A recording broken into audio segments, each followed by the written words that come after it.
है the news post. वक्त तो चले खबरों में तेजी से अपडेट करने का, लेकिन इससे पहले अगर नहीं किया है आपने द न्यूज पोस्ट को सब्सक्राइब, तो सबसे पहले चैनल को सब्सक्राइब करें, बेल आइकन पर क्लिक करना ना भूलें, क्योंकि इससे मिलती रहेगी आपको तमाम अपडेट। तो चलिए बिना वक्त जाया किए शुरू करते हैं आज की बुलेटिन की।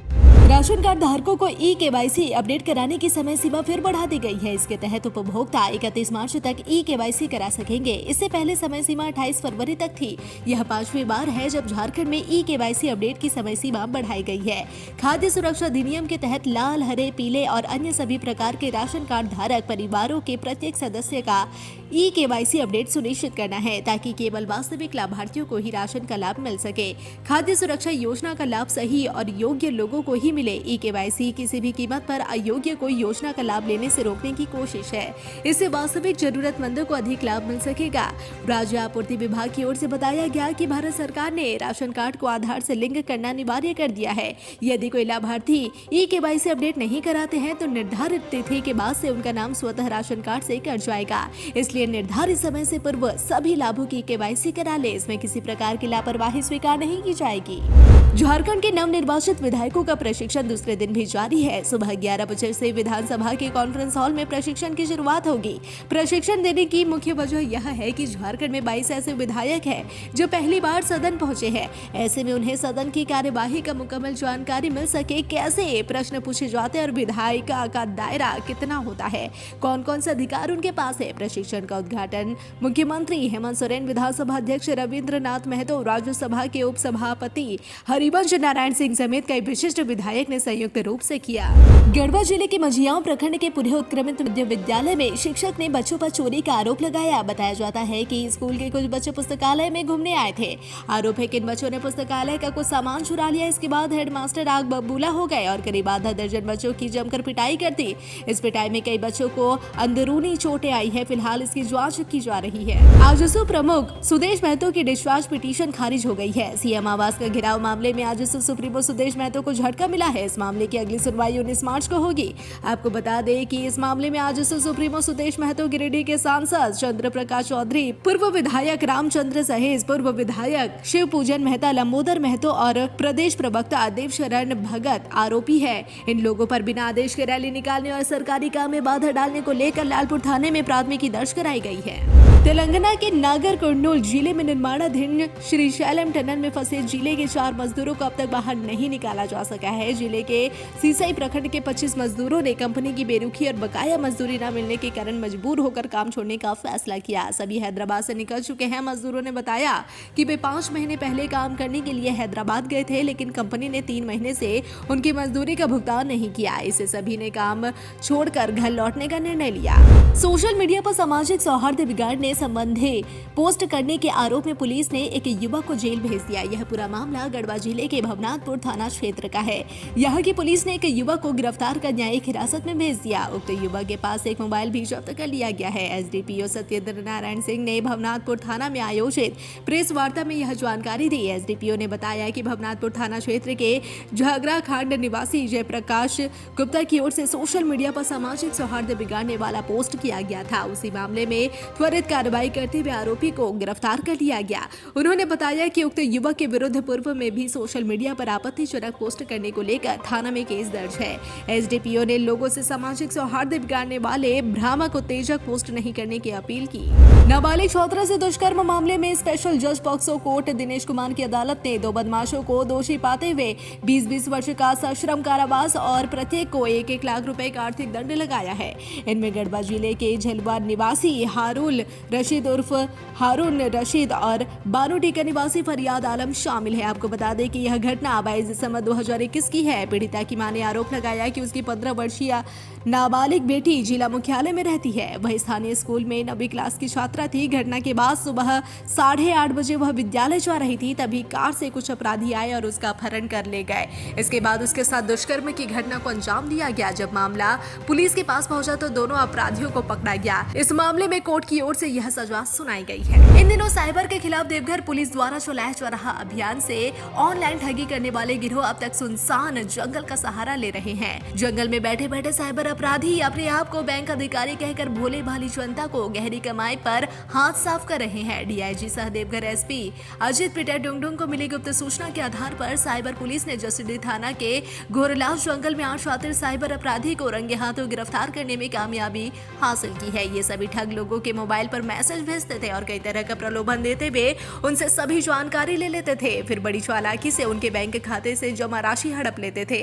गिरफ्तार सभी की उम्र 21 से 23 वर्ष के बीच है, जो जिला के रेखिया, खागा, पथरौल, मधुपुर और सारठ थाना अंतर्गत पथरड्डा ओपी क्षेत्र के रहने वाले हैं। पुलिस ने इनके पास से 8 मोबाइल और 12 सिम जब्त कर लिया है। पुलिस ने गिरफ्तार शातिरों से अहम जानकारी लेने के बाद इन्हें न्यायिक हिरासत में भेज दिया है। कैग रिपोर्ट आने के बाद झारखंड में बवाल मचा है। सत्ता पक्ष और विपक्ष आमने सामने है। रिपोर्ट में स्वास्थ्य विभाग की कार्यशैली पर सवाल खड़े किए गए हैं।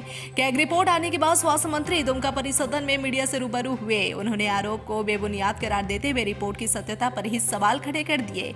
कोर्ट के सिलसिले में स्वास्थ्य मंत्री डॉक्टर इरफान अंसारी दुमका पहुंचे थे। परिषदन में मीडिया से बात करते हुए उन्होंने कैग रिपोर्ट पर ही सवाल खड़े करते हुए कहा कि कैग का रिपोर्ट कितना सही और कितना गलत यह समझ से परे है। उन्होंने कहा कि कैग रिपोर्ट सुरेश कलमाड़ी के खिलाफ भी आया था, 2G स्पेक्ट्रम का भी आया था, लेकिन सारे लोग बरी हो गए। रिपोर्ट में कितना दम है इसकी जांच होगी।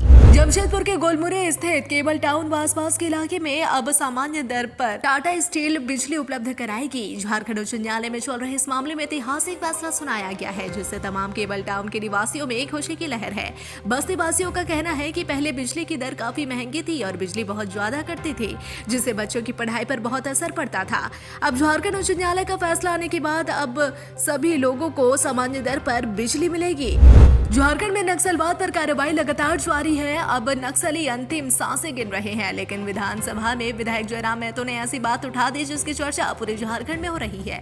इस बयान के बाद सवाल सिस्टम पर खड़ा होने लगा है। आखिर क्या बेबसी और लाचारी में गरीब आदिवासी हथियार उठाने को मजबूर है? क्या कोई काम झारखंड में बिना पैसे के संभव नहीं है?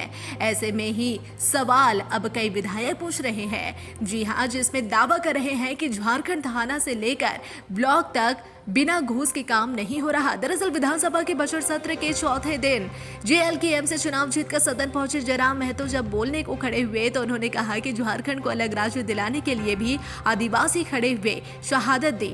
जी हाँ, उस समय भी गोली आई, लेकिन जब राज्य अलग बन गया तो भी आदिवासी जंगल में गोली खा रहे हैं।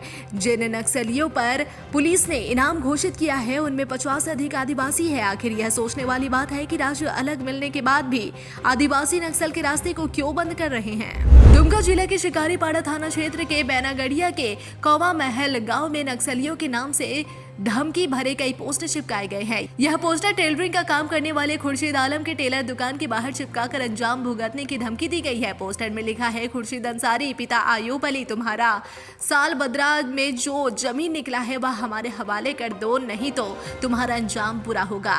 भाकपा माओवादी। इस पोस्टर के मिलने के बाद इलाके में खलबली मच गई है। सूचना पर शिकारीपाड़ा थाना की पुलिस घटनास्थल पर पहुंचकर पोस्टर को अपने कब्जे में ले लिया है। थाना प्रभारी अमित लकड़ा ने बताया कि प्रथम दृष्टया सामाजिक तत्वों की करतूत लग रही है। जमीन विवाद में इस तरह के पोस्टर चिपकाए गए हैं। पुलिस तमाम बिंदुओं पर जांच में जुटी है। जांच कर दोषियों पर आवश्यक कार्रवाई की जाएगी। साहिबगंज जिले के तालझारी थाना क्षेत्र के महाराजपुर मोती झरना गांव में बीते रात 2 पक्षों में जमकर मारपीट हुई। कुछ देर के लिए मोती झरना रण क्षेत्र में तब्दील हो गया। दोनों तरफ से लाठी डंडे व सरिया खूब चले। मारपीट में एक ही पक्ष के 4 लोग गंभीर रूप से घायल हो गए। घायल इंजमामुल हक ने तालझारी थाना में आवेदन देकर प्राथमिकी दर्ज कराई है। पुलिस मामले में छानबीन कर रही है। सिमडेगा जिले में उत्पाद विभाग और स्थानीय पुलिस की ओर से चलाए गए जांच अभियान में करीब 1 करोड़ रुपए की शराब जब्त की गई है। इस शराब को गोवा से सिमडेगा के रास्ते नेपाल भेजे जाने की योजना थी। बताया जा रहा है कि इसमें से आधी शराब बिहार में उतारनी थी। भारी मात्रा में शराब जब्त होने के बाद स्थानीय पुलिस मामले की तहकीकात में जुट गई है। आपको बता दें कि शुक्रवार की देर रात पुलिस की ओर से जांच अभियान चलाया जा रहा था। इसी दौरान एक ट्रक को भी रोका गया।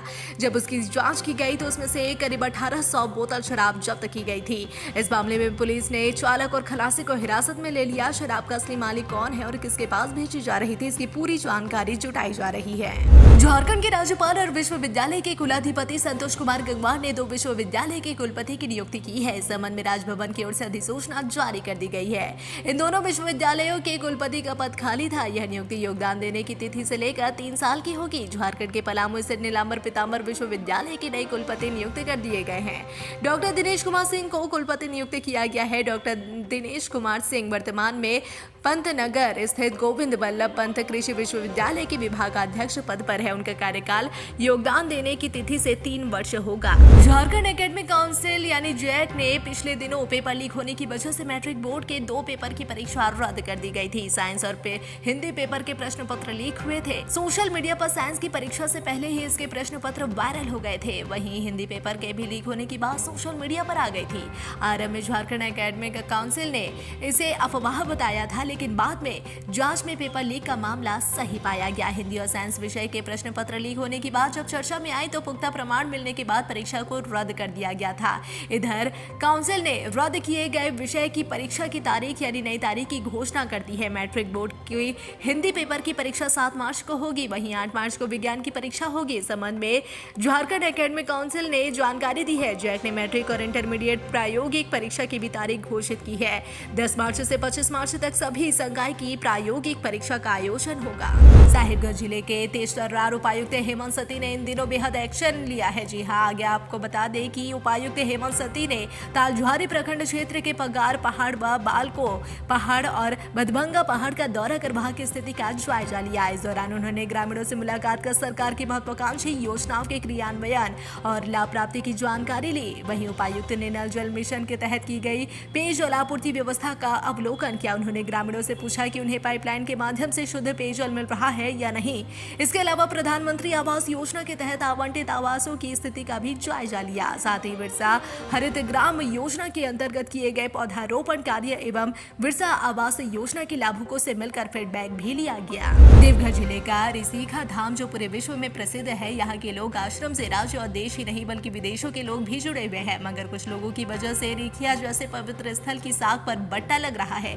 आलम यह है कि यहाँ पुलिस की नाक के नीचे वो सारे काम हो रहे हैं जो एक सभ्य समाज के हित में नहीं है।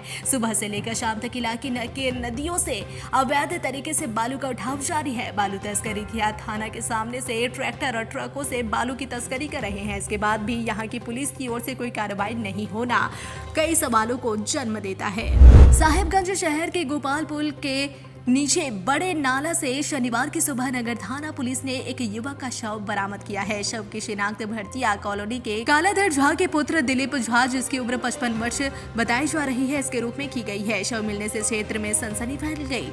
नगर थाना पुलिस के अनुसार युवक के सिर में चोट के निशान है। सुबह ही स्थानीय लोगों ने नाले में औंधे मुंह गिरा एक शव को देखा और नगर थाना पुलिस को इसकी सूचना दी। सूचना पाकर नगर थाना प्रभारी अमित कुमार गुप्ता, बपू अनी, प्रवीण प्रभाकर दल बल के साथ पहुंचकर घटना स्थल पर पहुंचकर छानबीन की। पुलिस को प्रारंभिक जांच में पता चला है कि युवक प्रतिदिन शराब का सेवन करता था। पुलिस प्रथम दृष्टया उम्मीद जता रही है कि युवक पुल से शराब के नशे में गिर गया होगा और औंधे मुंह गिरने से सिर में चोट लगने से उसकी मौत की संभावना जताई जा रही है, लेकिन मामला पोस्टमार्टम रिपोर्ट आने के बाद ही स्पष्ट हो पाएगा। वहीं परिजनों का रो रो कर बुरा हाल है। झारखंड में नवनिर्वाचित नए विधायकों को 2 दिवसीय प्रशिक्षण दिया जा रहा है। विधानसभा की कॉन्फ्रेंस हॉल में प्रशिक्षण कार्यक्रम में राज्यसभा के उपसभापति हरिवंश नारायण सिंह शामिल हुए। इस दौरान विधायकों को संबोधित करते हुए कई बिंदुओं पर जोर दिया गया। इस दौरान उपसभापति ने कहा कि विधायक भी आम इंसान की तरह है। जो कानून एक आदमी के लिए है वही एक विधायक के लिए भी। हाँ, सदन में आपको बोलने की आजादी है, लेकिन ऐसा ना हो कि मर्यादा टूटे। इसे ध्यान में रखकर अपने हर सवाल को पूछा जा सकता है। उन्होंने कहा कि विधानसभा में ऐसा ना हो कि बेल में आकर प्रदर्शन करे। अपनी बात को शालीनता के साथ अध्यक्ष के जरिए सवाल पूछे। जहां आपको गलत लगता है इस पर भी तर्क के साथ पूछिए, कोई दिक्कत नहीं है। जब सत्ता पक्ष को कोई जरूरत समझ में आए तो वह कोई भी प्रस्ताव लाया जा सकता है। इसका विपक्ष विरोध करती है, लेकिन वो भी तरीके के साथ सदन में सवाल किया जा सकता है। इसके बाद जनता के बीच जाकर सवाल उठा सकते हैं। विधानसभा का विशेष अधिकार है कि वह अपने हाउस में जो चीज प्रोसीडिंग से हटा दिया जाए उसे कोई बाहर नहीं चलाया जा सकता। अगर इसका कोई उल्लंघन करता है तो उसे दंडित किया जा सकता है। यह अधिकार अध्यक्ष के पास है। प्राचीन नामकुम थाना क्षेत्र में पुलिस ने कार्रवाई करते हुए 18 क्विंटल प्रतिबंधित डोडा लदा पिकअप वैन पकड़ा है। थाना प्रभारी सह इंस्पेक्टर मनोज कुमार ने बताया कि गुप्त सूचना मिली थी कि सूचना के आधार पर पुलिस ने जांच अभियान चलाया। इसी क्रम में हाहाप पंचायत अंतर्गत जोरडांग जंगल के समीप पिकअप वैन को पकड़ा गया। पुलिस को आता देख वाहन पर सवार तस्कर और चालक जंगल के रास्ते फरार हो गए। पिकअप को जब्त कर थाना लाया गया, जहां जांच करने पर 70 बोरों में 18 क्विंटल डोडा जब्त किया गया। बिहार के सीएम नीतीश कुमार को लेकर नेता प्रतिपक्ष तेजस्वी यादव आए दिन उनके उम्र और तबियत का मजाक बनाते हुए नजर आते हैं। तेजस्वी यादव सीएम नीतीश को बूढ़ा और असमर्थ बताने में लगे रहते हैं। इसी बीच आज तेजस्वी यादव ने सोशल मीडिया एक्स पर नीतीश कुमार को लेकर कई तरह की बातें कही, जिसमें उन्होंने बिहार सरकार को खट्टारा सरकार बता दिया, जिस पर अब जमकर राजनीति हो रही है।